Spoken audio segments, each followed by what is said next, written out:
صلوا علیہ وسلموا تسلیما۔ درود پاک آواز بلند، الصلاۃ والسلام علیک یا سیدی یا رسول اللہ۔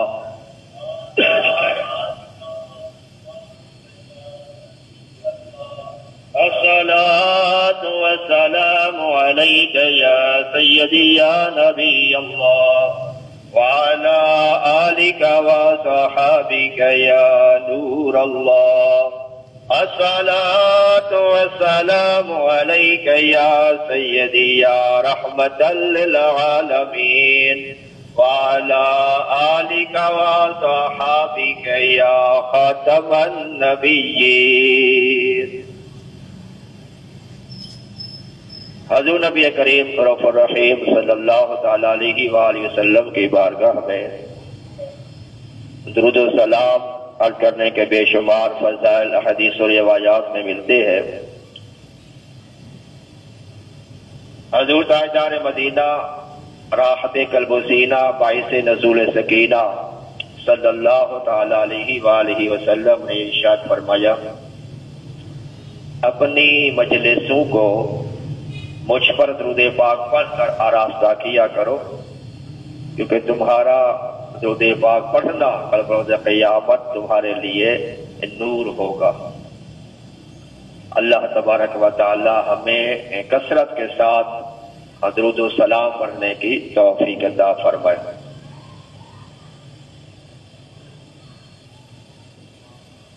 اللہ تبارک و تعالی قرآن مجید میں ارشاد فرماتا ہے، کل نفس ذائقۃ الموت،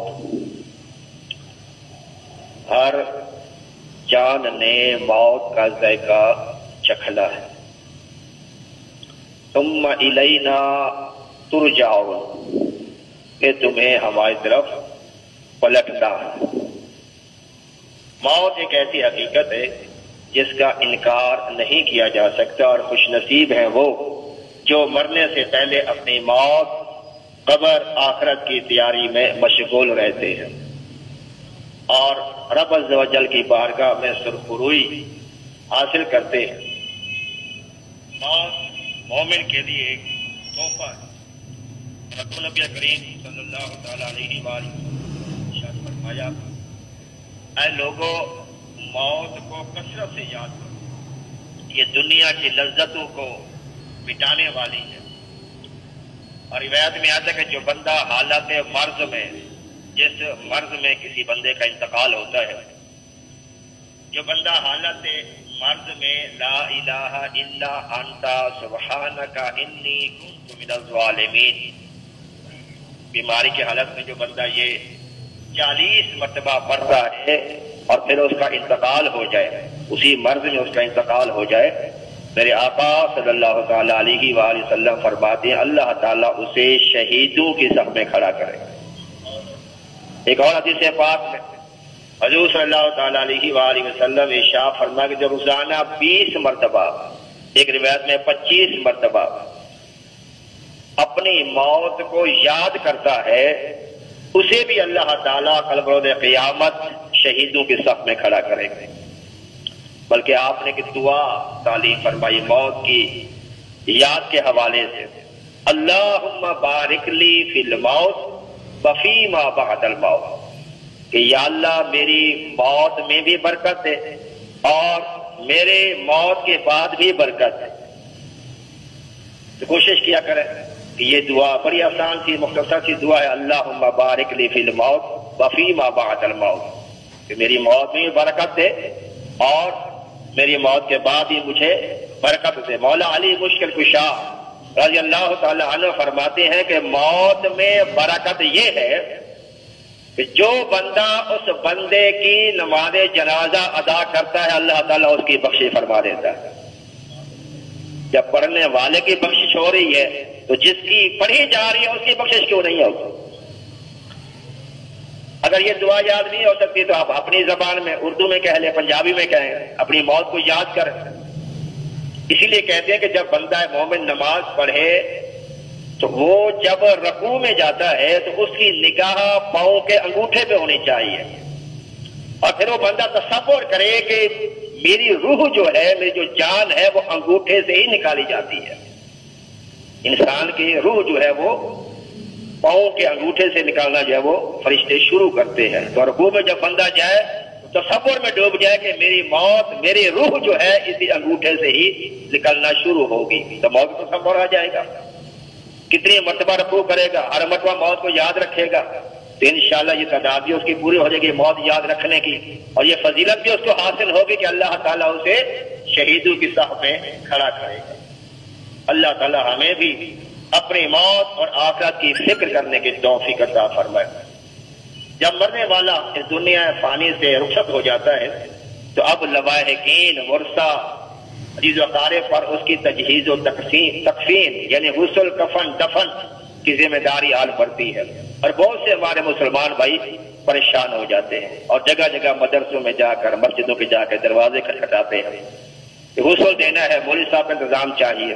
مولوی صاحب کو تلاش کرتے ہیں کہ میت کو غسل دینا ہے، غسل نہیں مل رہا، بڑے پریشان ہیں گھر والے۔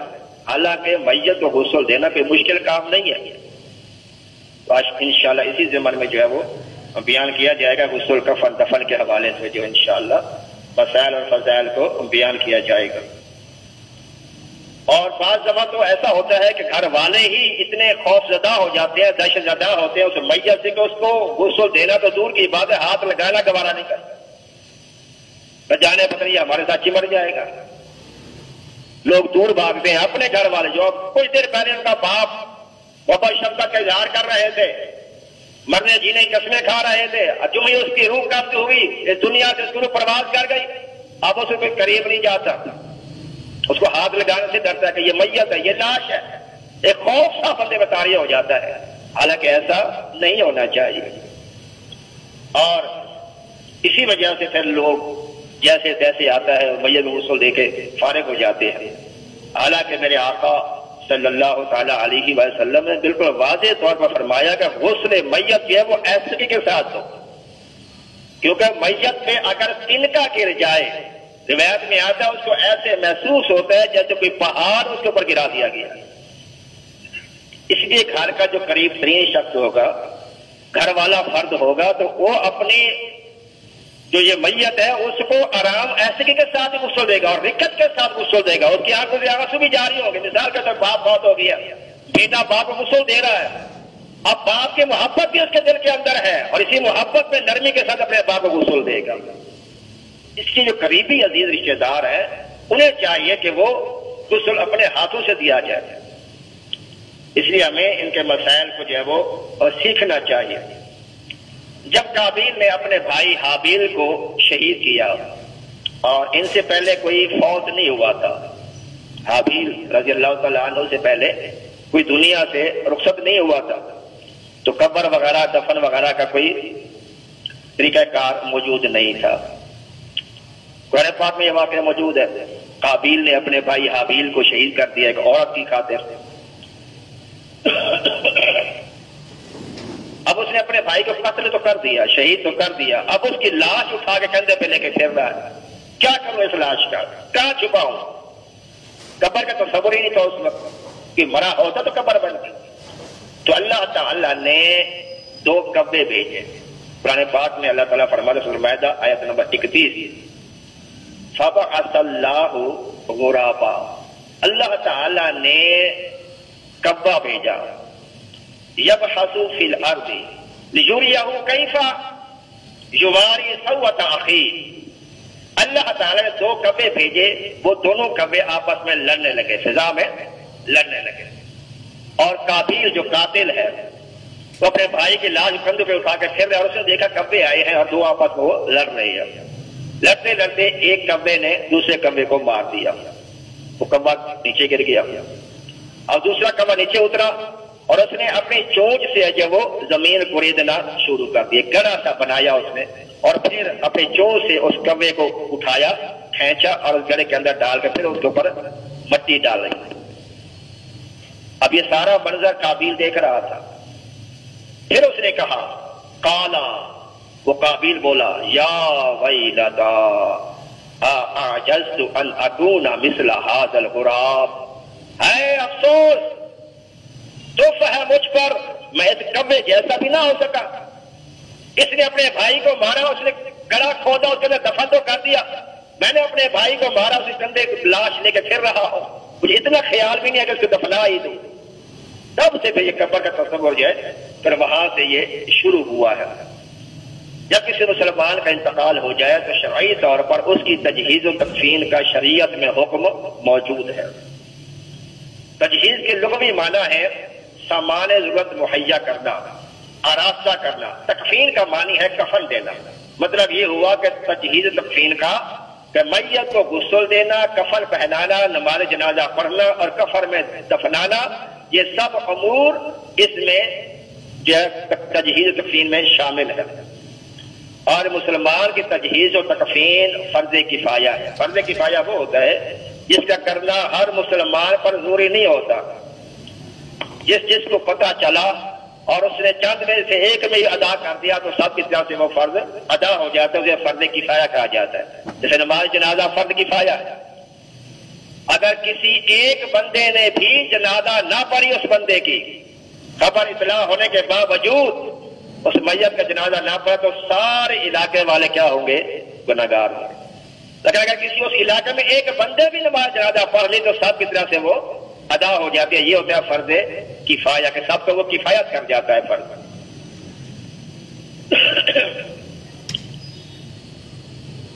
مولا علی مشکل کشا رضی اللہ تعالیٰ عنہ روایت کرتے ہیں کہ حضور نبی کریم صلی اللہ تعالیٰ علیہ وآلہ وسلم نے ارشاد فرمایا جو کسی میت کو نہلائے، کفن پہنائے، خوشبو لگائے، جنازہ اٹھائے، نماز پڑھے اور جو ناقص بات نظر آئے اسے چھپائے، وہ گناہوں سے ایسا پاک صاف ہو گیا جیسے ابھی ابھی ماں کے پیٹ سے پیدا ہوا.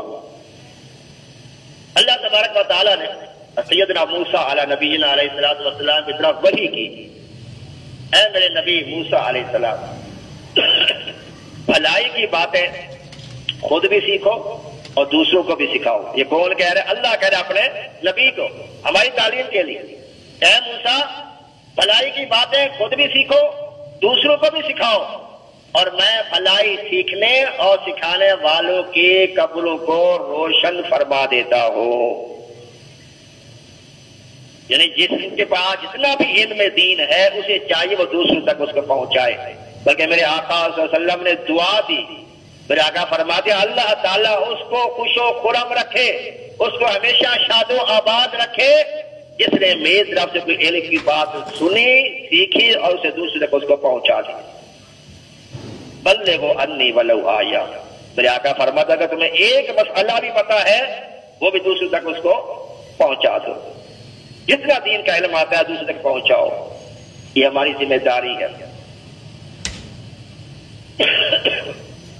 موت برحق ہے. میرے آقا صلی اللہ تعالیٰ علیہ وسلم ارشاد فرماتے ہیں عقل مند مومن وہ ہے جو موت کو کثرت سے یاد کرے اور اس کے بعد کے لیے اچھی طرح تیاری کرے. نزا کی سختیوں کے بارے میں علامہ جلال الدین سیوطی رحمۃ اللہ علیہ فرماتے ہیں کہ موت دنیا اور آخرت کی ہولناکیوں سے سب سے زیادہ ہولناک ہے. یہ آروں سے چیرنے، کینچیوں سے کاٹنے اور ہانڈیوں میں ابالنے سے بھی سخت تر ہے موت کی سختی، موت کی تکلیف. نزا کی جو کیفیت ہوتی ہے. سیدنا فاروق اعظم رضی اللہ تعالی عنہ نے سیدنا کعب احبار رضی اللہ تعالیٰ عنہ سے پوچھا، یہودیوں کے بہت بڑے عالم تھے، بعد میں اسلام لے آئے سرکار کے وصال کے بعد. تو کعب احبار سے رضی اللہ تعالیٰ فاروق اعظم مومنین نے پوچھا کعب احبار تمہاری کتابوں کے اندر موت کا ذکر موجود ہے؟ انہوں نے کہا ہاں موجود ہے. اچھا بتاؤ اس کی کیفیت کیا ہوتی ہے، موت کی سختی کیسے ہوتی ہے، تکلیف کتنی شدت کی ہوتی ہے؟ سیدنا کعب احبار رضی اللہ تعالیٰ عنہ نے عرض کیا امیر المومنین جو سختی ہوتی ہے، جو تکلیف ہوتی ہے وہ تو وہی بتا سکتا ہے جس کو تکلیف پہنچی ہے، دوسرا تو نہیں اس کا احساس کر سکتا. ہاں یہ ہے کہ وہ تکلیف کتنی شدت کی ہوتی ہے. اگر کسی تندرست انسان کے جسم پر کانٹے دار جھاڑی ٹہنی کھبو دی جائے، جسے کانٹے ہی کانٹے ہو، اس کے جسم کے اندر سارے کانٹے چبھ جائے، کھب جائے اور پھر اس ٹہنی کو کھینچا جائے، کتنی تکلیف کتنی اذیت اس کو ہوگی. اس سے بڑھ کر موت کی تکلیف اور شدت ہوتی. اور فرمایا موت کی سختی، روایت میں آتا ہے کہ موت کی سختی کا ہلکا سا ذرہ اگر کسی دریا سمندروں کے اندر ڈال دیا جاتا ہے وہ بھی آگ کی طرح ابلنے لگ جاتے ہیں، اتنی سختی ہوتی ہے۔ اسی لیے ہم دعا کرتے ہیں، کیا دعا کرتے ہیں؟ اے سبز گنبد والے منظور دعا کرنا، جب وقت نزا آئے دیدار عطا کرنا۔ ہم سید اعلیٰ حضرت سبحان اللہ کتنے پیارے مناجات آپ نے دیے ہیں۔ یا الہی بھول جاؤ نزا کی تکلیف کو، یا الہی بھول جاؤ نزا کی تکلیف کو، شادی دیدار حسن مصطفیٰ کا ساتھ ہو۔ یا الہی گور تیرا کی جب آئے سخت رات، ان کے پیارے منہ کی صبح جاں فضا کا ساتھ ہو۔ یا الہی گرمی محشر سے جب پھڑکے بدن، دامن محبوب کی ٹھنڈی ہوا کا ساتھ ہو۔ اور یا الہی جو دعائے نیک میں تجھ سے کروں، قدسیوں کے لب سے آمین ربنا کا ساتھ۔ جو انسان مرنے کے قریب ہوتا ہے، قریب المرگ ہوتا ہے، اسے کلمہ طیبہ کی تلقین کرنی چاہیے۔ کلمہ پڑھنے کا نہ کہا جائے اس کو، کیونکہ شدت کی تکلیف ہوتی ہے، ہو سکے وہ انکار کر دے پڑھنے سے۔ لہذا اس کا بہترین طریقہ ہے کہ یہ اس کے قریب بیٹھ کر یہ جو کلمہ شریف کا ورد کیا جائے، لا الہ الا اللہ محمد رسول اللہ، اس کا ورد کیا جائے۔ آپ کو سن کر ہو سکتا ہے وہ بھی کلمہ اس کی زبان پر جو ہے وہ جاری ہو جائے، اور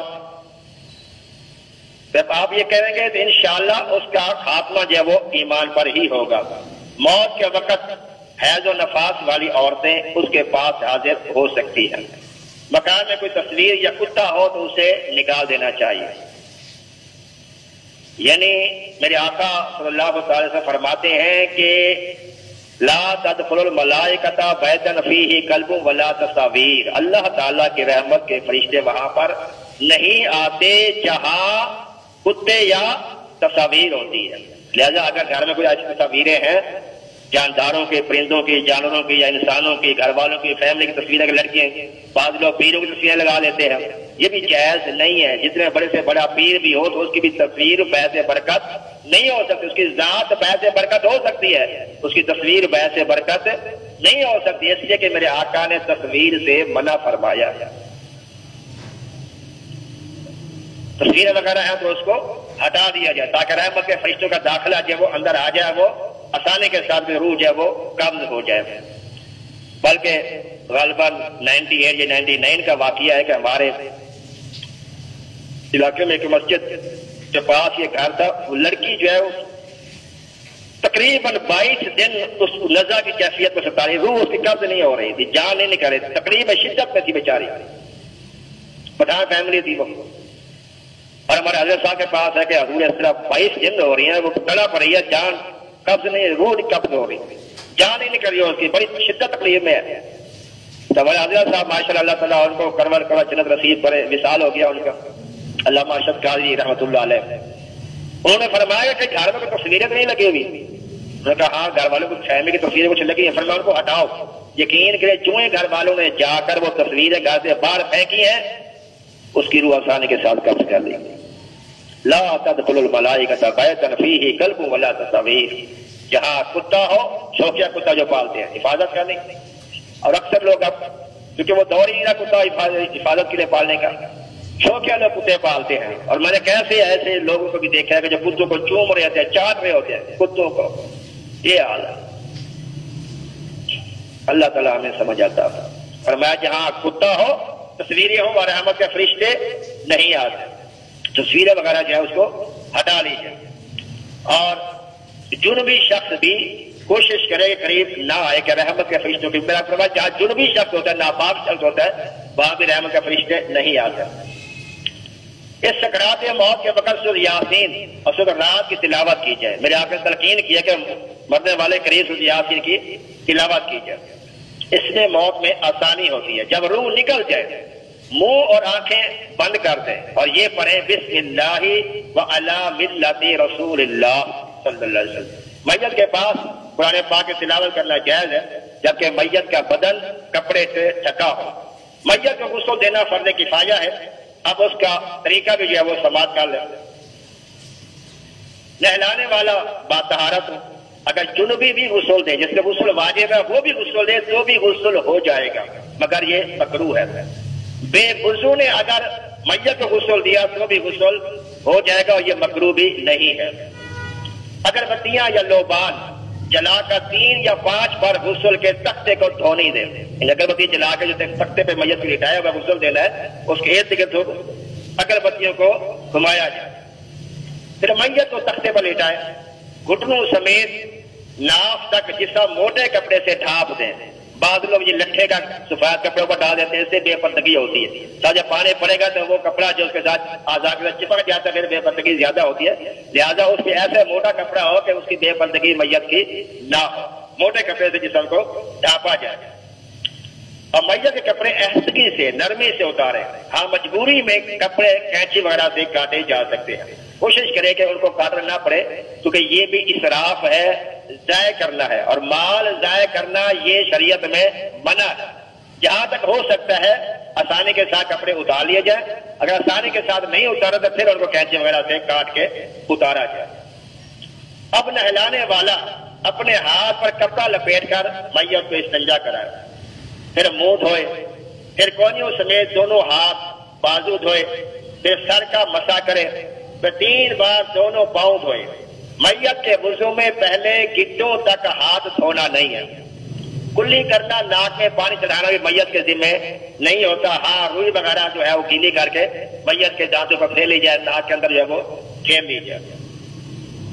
پھر سر داڑھی کے بال ہوں تو صابن سے دھوئے، اب بائیں کروٹ پر لٹا کر سر سے پاؤں تک پانی بہائے، جب بائیں کروٹ پر لٹائیں گے تو اس کی سیدھی سائڈ آ جائے گی تو اس کے اوپر پہلے پانی بائیں، تو پہلے سیدھے کندھے پر پانی ڈالا، سیدھی طرف ڈالا، یہ سنت ہے۔ پھر سیدھے کروٹ لٹا کر اس طرح پانی بہائے، پھر ٹیک لگا کر اس کو بٹھائے، نرمی کے ساتھ نیچے کو پیٹ کے نچلے حصے پر ہاتھ پھیرے، یہ پانی ڈالنے کے بعد پھر اس کے پیٹ کے اوپر اس کو تھوڑا سا سہارا دے کر بٹھائیں اور پیٹ پہ اس کے ہلکا ہلکا ہاتھ پھیریں، اگر کچھ نکلے تو اسے دھو ڈالیں، ملازم گندگی نکل دیا تو اس کو دھو ڈالیں، دوبارہ غسل کی حاجت نہیں ہے۔ پھر پورے بدن پر پانی بہائیں، پھر کسی پاک کپڑے سے بدن آہستہ آہستہ صاف کریں، تولیہ وغیرہ سے نرمی کے ساتھ وہ پانی جو ہے وہ خشک کریں۔ پھر ایک اور علامہ شامی نے یہاں پر ایک عمل لکھا ہے کہ غسل دینے کے بعد، کفن پہنانے سے پہلے اور غسل دینے کے بعد کہتے ہیں کہ انگلی سے، سیاہی سے نہیں، قلم دوات سے نہیں، انگلی سے، شاہی انگلی سے کوئی بندہ میت کے پیشانی پر لکھ دے بسم اللہ الرحمن الرحیم، جو بندہ بسم اللہ الرحمن الرحیم اس میت کے پیشانی پہ لکھ دیتا ہے، اللہ تعالیٰ اس میت کی بخشش فرما دیتا ہے۔ کہ علامہ شامی رحمت اللہ تعالیٰ علیہ نے جو وہ لکھا ہے۔ غسل میت کے بعد غسل دینے والے کو غسل کرنا ضروری نہیں، البتہ مستحب ہے اگر کر لیں۔ غسل دینے والا بہتر ہے قریبی رشتہ دار ہو، تاکہ وہ رقت اور نرمی کے ساتھ غسل دے۔ اگر میت کے جسم کی کھال، جلد خود بخود چھڑ رہی ہو، یعنی پانی میں کافی عرصہ پڑا رہا ہے، اس کی جلد جو ہے وہ کافی نرم بن گیا ہے کہ اگر اس کو ہاتھ لگایا تو اس کی کھال اترنے لگ جاتی ہے، تو پھر ہاتھ لگا کے اس کے اوپر پانی جو ہے وہ بہا دیا جائے۔ میت کے ناخن کاٹنا یا بال کاٹنا یا موڑنا جائز نہیں ہے۔ بعض لوگ ہوتے ہیں کہ میت کے ناخن بڑے تو وہ کاٹنے لگ جاتے ہیں، تو یہ ناخن وغیرہ کے بڑے ہیں تو اس کو بڑے ہی رہنے دیں، اگر خدا نہ خدا کاٹ بھی لیے تو پھر وہ کفن کے ساتھ ان کے دفن کیے جائیں گے۔ بچہ اگر مردہ پیدا ہو تو اس کا غسل کفن نہیں ہے، اگر بچے نے دنیا میں سانس ہی نہیں، مردہ ہی پیدا ہوا تو کپڑے میں لپیٹ کر گلا کھود کر قبرستان میں اس کو دفن کر دیا جائے گا، اس کے لیے غسل وغیرہ نہیں ہوتا۔ ہاں بچہ ماں کے پیٹ سے باہر آ گیا، اس نے چاہے 1 سیکنڈ کے لیے سانس لے لیا، اب سارے احکامات اس کے جو ہے وہ اس پہ لاگو ہوں گے، اس کو غسل بھی دیا جائے گا، اس کو کفن بھی دیا جائے گا، اس کا جنازہ بھی پڑھا جائے گا۔ جو ماں کے پیٹ سے مردہ پیدا ہوا اس کے لیے یہ چیزیں نہیں ہیں۔ غسل میت میں اگر خون جاری ہو جائے، چاہے کفن، جیسے بعض قتل کے معاملات ہوتے ہیں خون رکتا نہیں ہے، بہتر آتا ہے، تو غسل دینے کے بعد بھی اگر وہ خون نکلتا تو بھی غسل میں کوئی فرق نہیں پڑتا، اور کفن صاحب خون آلودہ ہو جائے گا تو اس میں اسی کے ساتھ ہی دفن کر دیا جائے، دوبارہ دوسرا کفن پہنانے کی ضرورت نہیں ہے۔ عورت اپنے شوہر کو غسل دے سکتی ہے، ہاں مرد جو ہے وہ اپنی بیوی کو غسل نہیں دے سکتا۔ بعض روایت میں نے یہ علماء سے سنا ہے کہ مولا علی نے رضی اللہ تعالی عنہ نے یہ آپ کی تخصیص میرے آقا نے خود کی تھی، آپ نے سیدہ کا جو غسل دیا۔ بعض روایت میں امیس بھی آتا ہے، بعض میں مولا علی کے بھی شوہر جو ہے اپنی بیوی کو غسل نہیں دے سکتا، مولا علی نے دی بھی دیا تو وہ ان کی تخصیص ہے، وہ خصوصیت میرے آقا نے ان کو عطا فرمائی۔ اس جیسے میرے آقا کو اللہ نے آپ کو بااختیار بنا کے بھیجا ہے، شریعت کے مالک و مختار ہے میرے آقا، جس کے لیے چاہے حلال کو حرام کر دے، جس کو چاہے حرام کو حلال کر دے، میرے آقا کو اللہ نے یہ اختیار دیا تھا۔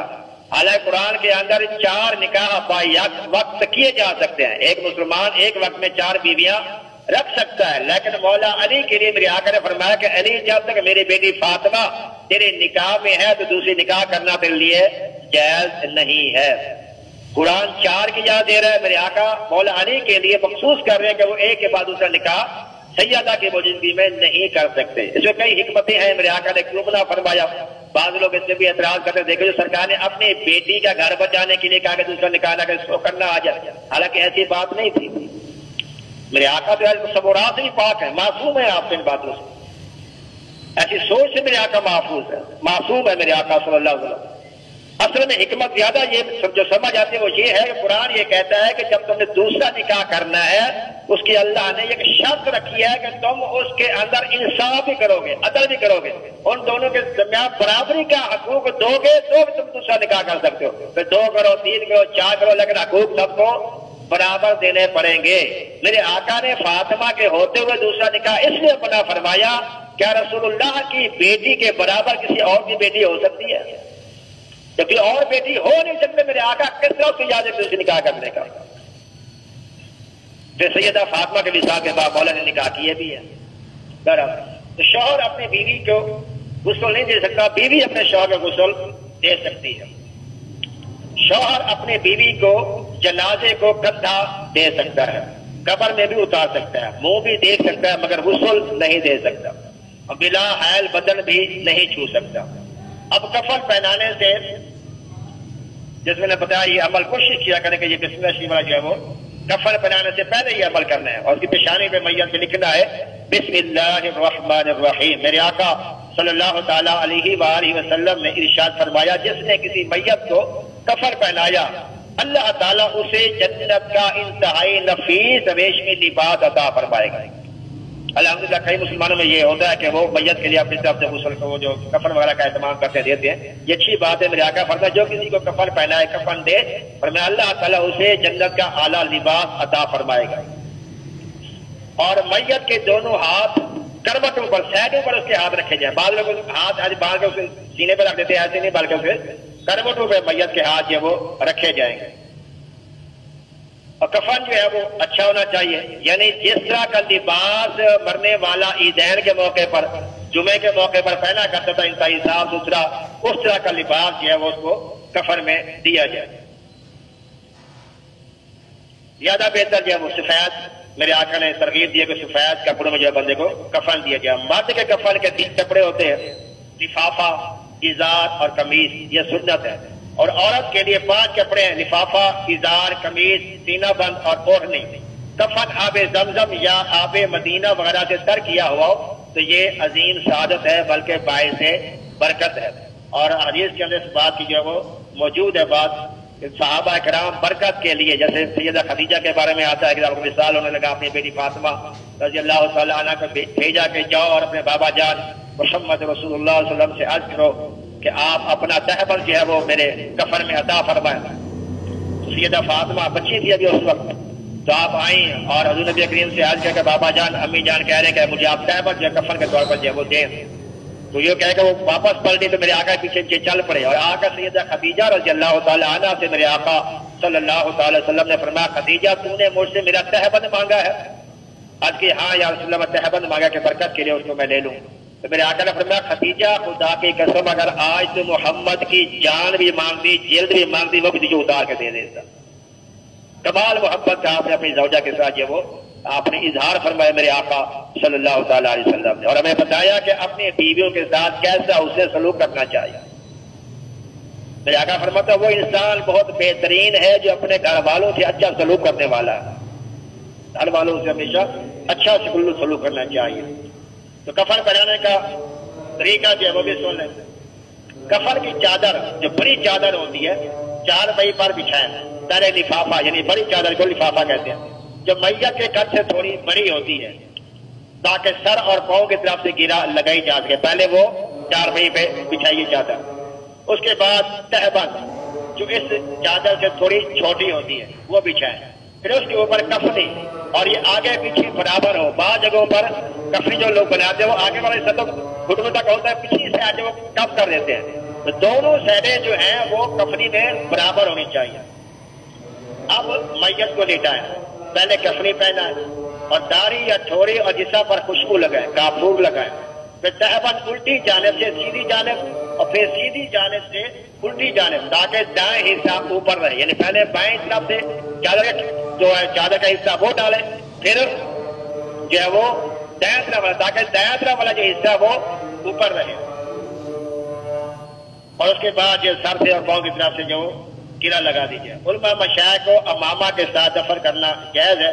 عہد نامہ میت کے ساتھ آپ رکھ سکتے ہیں۔ سیدنا امیر معاویہ رضی اللہ تعالیٰ عنہ نے وصیت کی تھی، ان کے پاس حضور نبی کریم صلی اللہ علیہ وسلم کے بال مبارک اور ناخن مبارک تھے، تو سیدنا امیر معاویہ رضی اللہ عنہ نے یہ وصیت کی کہ میرے مرنے کے بعد یہ سرکار کے ناخن مبارک اور سرکار کے بال مبارک میرے آنکھوں پر رکھ دیے، میرے منہ میں رکھ دیے جائے تاکہ میں اسے برکت حاصل کروں۔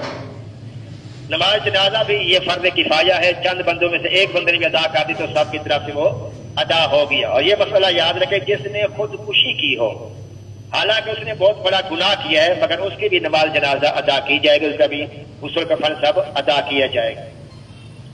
نماز جنازہ میں 2 فرض ہیں، 4 تکبیر کہنا اور قیام کرنا، یہ 2 چیزیں جو نماز جنازہ کی فرض ہے، 4 تکبیریں کہنا اور دوسرا جو وہ قیام کرنا، کھڑے ہو کے ادا کرنا، اور 3 سنت مؤکدہ ہے، یعنی ثنا پڑھنا، سبحانک اللہم و بحمدک و تبارک اسمک، یہ ثنا پڑھنا اور درود پاک پڑھنا، اور تیسرا میت کے لیے استغفار کی دعا کرنا۔ یہاں پر ایک اکثر دیکھا جاتا ہے کہ لوگ جب امام چوتھی تکبیر کہتا ہے تو بندہ جب وہ سلام پھیرتا ہے السلام علیکم ورحمۃ اللہ کہتا ہے تو پھر لوگ ویسے ہی سب ہاتھ چھوڑتے ہیں، پھر دوسرا سلام کہتے ہیں تو پھر وہ دوسرا ہاتھ چھوڑتے ہیں، تو ایسا نہیں کرنا چاہیے۔ جو ہی امام چوتھی تکبیر کہتا ہے تو دونوں ہاتھ چھوڑ دینے چاہیے، ہاتھ دونوں چھوڑنے کے بعد جب وہ سلام پھیرا جائے، اور جنازہ پڑھنے کے بعد دعا مانگنے کا حکم میرے آقا نے خود ارشاد فرمایا۔ میرے آقا فرماتا اذا صلیتم علی المیت فخلصوا لہ الدعاء، میرے آقا فرماتے ہیں جب تم میت پر وَإِذَا صَلَّيْتُمْ عَلَى الْمَيِّتِ، جب میت کی نماز جنازہ تم پڑھ لو، فخلصوا، اب اخلاص کے ساتھ خصوصی طور پر لہ الدعاء، اب اس کے لیے خصوصی دعا کرو۔ تو جنازے کے بعد دعا میرے آقا نے خود تعلیم دی ہے۔ بعض لوگ منع کرتے ہیں جنازے کے بعد دعا نہ مانگو، یہ جائز نہیں ہے، تو میرے آقا نے خود فرما رہے ہیں کہ خصوصی دعا کرو، فخلصوا لہ الدعاء، اب اس کے لیے خصوصی دعا کرو۔ نماز جنازہ کرتے تو اجتماعی دعا، سب کے دعا ہوتی ہے، کیا دعا پڑھتے ہیں؟ اللہم اغفر لحینا ومیتنا وشاہدنا وغائبنا وصغیرنا وکبیرنا وذکرنا وانثانا، یہ اب سب کے لیے دعا کرتے ہیں، مرد، عورتیں، زندہ مردہ، بچے، عورتیں، سب کے لیے اجتماعی دعا ہوتی ہے جنازے کے اندر۔ میرے آقا فرماتا ہے فَإِذَا صَلَّيْتُمْ عَلَى الْمَيِّتِ، جب تم جنازہ پڑھ لو، اب کیا کرو؟ فَخْلِصُوا لَهُ الدُّعَاء، اب اس کے لیے خصوصی دعا کا اہتمام کرو۔ ہاں دعا اتنی طویل نہیں ہونی چاہیے کہ جس سے تدفین میں تاخیر ہو۔ میرے آقا فرماتے ہیں 3 کاموں میں جلدی کرنی چاہیے۔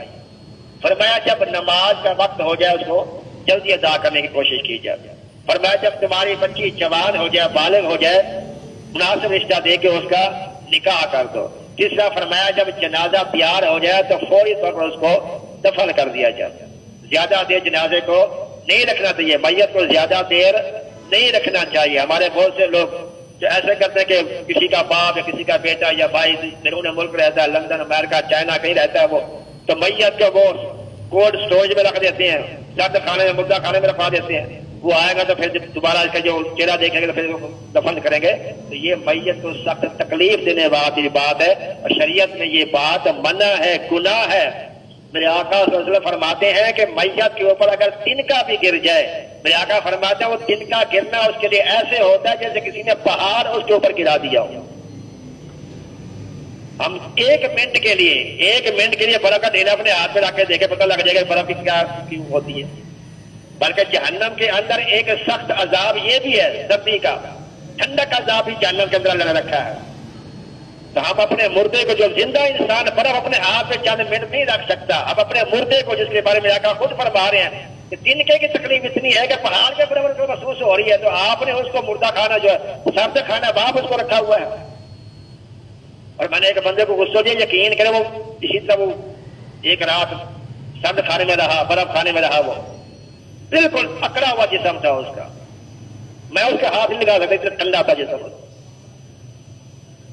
اور ہم اس طرح اپنے مردوں کو رکھ لیتے ہیں. باپ آئے گا، ساری زندگی باپ کی قدر نہیں کی، اب وہ آئے گا تو باپ کا چہرہ دیکھا تو دفن ہوگا. جیتے جی ماں باپ کی قدر کرو، ان کا احساس کرو، ان کا احترام کرو، ان کی تعظیم بجا لاؤ، ان کا قدر کرو. اللہ تعالیٰ ہمیں سمجھ آتا فرمائے. تو مردے کو میرے آقا فرمائے جتنا جلدی ہو سکتا ہے اس کو دفن کر دو. اگر برا ہے، گناہگار ہے، بدعقیدہ ہے تو کیا ضرورت ہے ایسے لوگ، ایسے شخص اپنے پاس رکھنے کی؟ فوج دفنا دو. اگر نیکوکار ہے تو فوراً اس کے اپنے اصلی مقام پر پہنچاؤ، جنت کا ٹھکانہ ہے اس کا. میرے آقا فرماتا ہے قبر جو ہوتی ہے وہ جنت کے باغوں میں سے، یا باغ ہوتی ہے جہنم کے گھروں میں سے ایک گڑھا ہوتی ہے. جیسے اعمال ہوتے ہیں، اعمال اچھے ہیں، نیک ہے، صحیح العقیدہ ہے، تو اس کی قبر کیا ہوگی؟ جنت کا باغ ہوگی. اور اگر وہ بدکار سیاکار ہے، اللہ کا نافرمان ہے، رسول کا نافرمان ہے، جہنم کا گڑھا ہوگی. لہذا اب اللہ تعالیٰ نے بتا دیا، الذی خلق الموت والحیات لیبلوکم ایکم احسن عملا. اللہ تعالیٰ نے بتا دیا کہ زندگی اور موت کا مقصد کیا ہے. اللہ فرماتا تمہارے اعمال، تم کیسے اعمال کرو. میرا فرماتا ہے الدنیا مزرعۃ الآخرہ، دنیا آخرت کی کھیتی ہے، جیسا بوگے ویسا کاٹو گے. اے یوسف و شجریب، یہ نہیں کہ گندم بیجو اور جہاں سے جو ہے وہ جو نکل ہے، تو ایسا نہیں ہو سکتا. گندم بیجیے تو گندم ہی کاٹو گے. اچھے اعمال کرو گے تو اچھا صلہ ملے گا. کہتے ہیں اپنی زندگی روزے کی طرح گزارو، موت عید کی طرح اللہ عطا کرے گا. زندگی روزے کی طرح گزارو، جیسے روزے کے اندر ہوتے ہیں تو حرام کام سے بچتے ہیں، بچنا چاہیے. اللہ نے حکم دیا ہے روزے کے حق میں جو ہے حرام کاموں سے بچنے کا، ویسے ہی بچنا چاہیے حرام کاموں سے. تو فرمایا کہ تم روزے کی طرح زندگی گزارو، اللہ تعالیٰ تمہیں عید جیسی موت عطا فرمائے گا. جیسے عید میں تم خوش ہوتے ہو، اسی طرح تم مرنے کے بعد بھی خوش رہو گے. بلکہ شیخ سعدی اللہ اکبر، شیخ سعدی رحمۃ اللہ فرماتے ہیں اے بندہ مومن، جب تو دنیا میں آیا تھا تو تو رو رہا تھا، لوگ ہنس رہے تھے. یہ بچہ پیدا ہوا، بڑی خوشی ہو رہی ہے، لوگ مسکرا رہے ہیں، ہنس رہے ہیں، خوشیاں منا رہے ہیں. تو بولنا رومی رب شیخ سعدی فرماتے جب تو دنیا میں آیا تھا تو رو رہا تھا، لوگ ہنس رہے تھے. اور جب تو دنیا میں جائے تو دنیا میں ایسے کام کر کے جا کہ جب تو دنیا سے جائے تو تو مسکرا رہا ہو اور لوگ تیرے لیے رو رہے ہو. اللہ تبارک و تعالی ہمیں بھی اپنی موت ہر وقت یاد رکھ کے اس کے تیاری کرنے کے توفیق عطا فرمائے. آمین بجاہ نبی الامین صلی اللہ تعالی علیہ وسلم.